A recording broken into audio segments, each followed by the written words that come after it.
I read somewhere where somebody said that we had a Lego movie, and then we had an emoji movie, and now we have a Snapchat movie.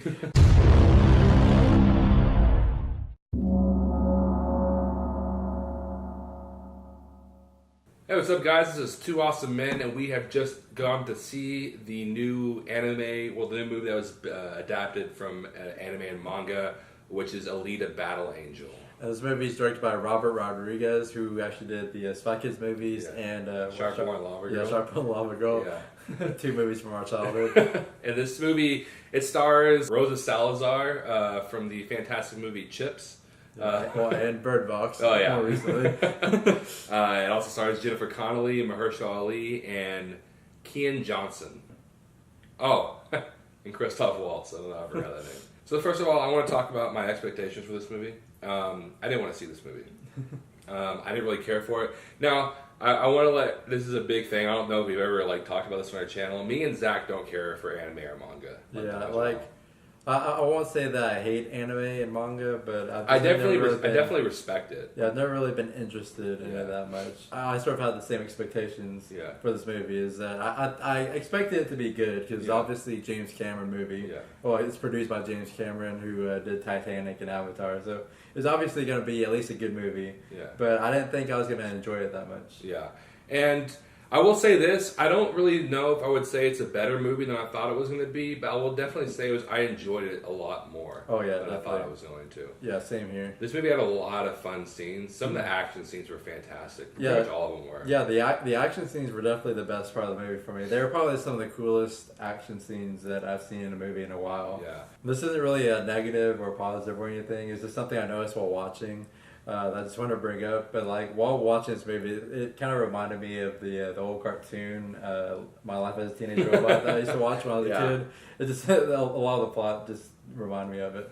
And then when we go to acting, obviously you have Christoph Waltz. Christoph Waltz, I mean, he's kind of an obvious going to be a good actor. I've liked him since Django. And I believe what definitely made the fight scenes so fun, and just there's a lot of scenes in general that are a lot of fun in this movie, is because the CGI was really good in this movie. In a lot of movies, you'll have fight scenes like this with CGI, and they're not that good, so it kind of brings it completely down. But that's why it was so fun watching this movie. It had really good CGI, and it was just a really cool looking movie in general. Yeah, I especially did love the special effects, especially with a lot of the characters were like cyborgs. Yeah, and they have human faces, but it's integrated with the cyborg technology, and it all looked so real. Especially what's the guy's name that played on Deadpool? Ed Skrein. Yeah, whatever. The guy who played Ajax on the first Deadpool movie, he's in this movie.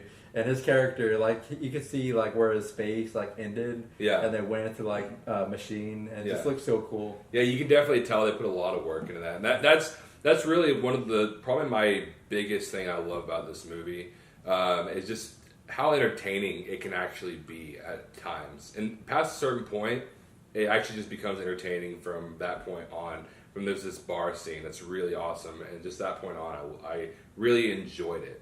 Now, unfortunately, for me, that's kind of where my good things kind of end, and that's not a terrible thing for somebody who wants to kind of just go for this for the enjoyment. But anything more, I didn't like. One big problem I did have is the very beginning of this movie. I feel like there's a lot of scenes that were kind of boring, And it was weird because it didn't feel like it should have been boring in that. I felt like this movie could have been cut down maybe 30 minutes. Of course, they're trying to build this world because it's a whole different, completely sci-fi world and all that. So there's a lot of world building that has to happen in this movie. And in the beginning, there's a lot of exposition that's thrown out. And I will say a lot of it is actually pretty natural because Alita's just waking up and she doesn't know who she is or where she's at. So Christoph Waltz's character is kind of explaining this world to her. So it made sense in those aspects. But then there's other scenes where it just seemed like it was forced in there. Especially throughout the movie, she's having flashbacks, and some of the flashbacks just felt like they were just thrown in there just to tell us what was going on rather than being naturally in there. Yeah. And another thing I had against this movie was it felt like a really safe movie. It had its really entertaining aspects, but it didn't seem to go much further than that. And that has to do a lot with with character development and just the characters in general. And then relationships, I felt like the relationships it wasn't really a relationship-based movie. It was trying to be, but it never really got to me until like way later on into the relationships, which is really weird because I never really cared about it. And all of a sudden I was watching, like, oh, okay, I care about them all of a sudden. It was just like a weird feeling. Yeah, and I will say that is probably the weakest part of the movie for me. Yeah. The relationships definitely weren't bad. Yeah. They weren't horrible, and they definitely weren't bad. But I won't say they were that great either. And it kind of took away from the emotional weight that they tried to have in this movie. It just wasn't there a lot of the times. Yeah. I also wish this movie felt a little bit more like an anime, not completely. But one thing I do like about different anime is, I can't really say cinematography, but the shots they have in anime, they have certain framing in anime that's really cool. And that's what I said about the safeness of this movie. It never really tried to go out of the safe zone of trying to create kind of interesting shots, kind of cool shots. Kind of like a lot of anime, I do like some of the nice framing that they do. I wish they would have put that into this movie. And I will say there are a lot of aspects of anime in this movie. Yeah. I mean, that might throw some people off, but people who do watch anime are probably going to love it a lot. Yeah. I will say some of it got a little bit too much for me. Some of the acting got a little cheesy. Some of the lines that were thrown out were kind of cheesy. And it just got a little too much for me. But overall, I kind of liked some of the campiness to it. Yeah. Especially whenever it came to that, my biggest problem was with the villains of this movie. Mm-hmm. The villains, they just kind of seemed like cliched villains, and they had like little cliched things about them. There's different cliche. I'm going to keep saying cliched. There's different villain scenes that were just like obviously just cliched, and it's just like those villains that kind of like laugh a little bit, and they like try to act like they're all cool and stuff like that. I will say also, I felt like the acting could have been a lot better, other than Christoph Waltz. I already brought him up. From Rosa Salazar, I felt like her acting was fine, but I felt like it was acting. From, what's his name, Kean Johnson, I felt like his acting was bad at times. Overall, other than Christoph Waltz, I felt like the acting was either bad or it just felt like acting. It just felt like they were trying to act. And it really kind of pulled a lot of the emotion out for me in this movie. I didn't dislike the acting as much as you did. I will say some of the acting wasn't as good as some of the others, but I feel like most of the acting overall was pretty good. And I will also say the villains were probably some of the worst actors, except for the guy from Deadpool. The guy from Deadpool probably did the best out of all the villains, but most of them were kind of cheesy with their acting. Mahershala Ali's in this movie, and he's been in a lot of movies recently. I've actually really started liking him as an actor, and I feel like he was really underutilized in this movie. I mean, I know he's like the secondary villain in this movie, and it's sort of like a Darth Vader Emperor type of relationship between the two villains, where Mahershala Ali's character is kind of more of like a henchman kind of. But I feel like they could have used him a lot more, especially since he never really felt that threatening or menacing at all, especially since I know that Mahershala Ali could definitely pull that role off pretty well, but they never really went for that much.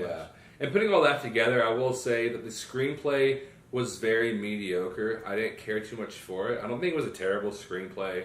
It just didn't feel like it could have been done a lot better. Especially when you have so many people who have worked on movies in the past. James Cameron wrote the screenplay for this movie. You know, he's made some like critically acclaimed movies in the past. And so the screenplay was really disappointing. Another funny thing I kind of noticed was some reason, like in the back, all the regular characters never really fit the futuristic tone of the film. You know, especially like the background characters, like they would film and you see like all the background characters, they just like tourists that come from today, that just like went in the future, you know, because they're all like wearing like shorts and like Hawaiian shirts. And it's not really that big of an issue. It's just something I noticed I thought was kind of funny. Well, guys, overall, this movie wasn't a bad movie. It's definitely a lot more enjoyable than I thought it was going to be. I just had a lot of major issues with it. I will say, if you just want to watch a fun movie that has some really fun action scenes, really fun scenes in general, I would actually go in and watch this movie. It's a harmless little film, you know, that I probably would never care to watch again, but it's fine. I'm going to say that Alita Battle Angel is 60% awesome. Yeah, guys, I know we talked about a lot of negatives in this video, and I know Marquez liked this movie a lot less than I did. But when you don't absolutely love a movie, it's kind of hard not to talk about the negatives that you saw in the movie. But I honestly had a lot of fun with this movie. Especially if you like anime or that kind of stuff, you're definitely gonna enjoy this movie. Even if you don't, it's still an enjoyable movie. Because I don't really like anime that much. I still had a blast while watching it. So I'm gonna say Alita Battle Angel is 71% awesome. Well, guys, don't forget to like, share, and subscribe. Also, comment and let us know what you thought about Alita Battle Angel, please. Please Tell us. And go ahead and tell us maybe what your favorite live-action anime film is. And don't forget to follow us on social media. We have a Facebook, Instagram, and Twitter, all at 2 Awesome Men. And as always, thank you so much for watching, and you will see us later.